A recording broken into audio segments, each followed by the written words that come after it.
તમને માહિતી આપું છું, ક્યારે પણ તમે રસ્તા વચ્ચે જાઓ, તમને જો કૂતરાઓ દેખાય, આજુબાજુમાં કોઈ નહીં હોય, તમે એકલા જતા હોય તો વગર કામે કૂતરાને છેડવાનું નહીં, કૂતરાની છેડતી કરવાની નહીં.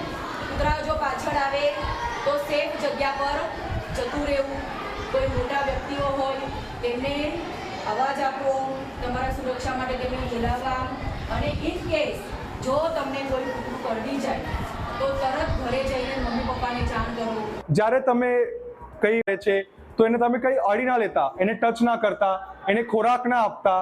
એના લીધે શું થાય, જો તમે એને સારા મનથી આપવા જાઓ તો એ તો મુક્ત પ્રાણી છે, એને કંઈ ખબર નહીં પડે કે કેવી રીતે કરવાનું છે, શું કરવાનું છે, એ તમને કરડી લે છે. જો એને વધારે લંબાવશો તો એનાથી જે શ્વાન દ્વારા જે રોગ, રેબિસનો નામનો રોગ થાય છે, એ રોગ થવાની તમને શક્યતા હોય છે.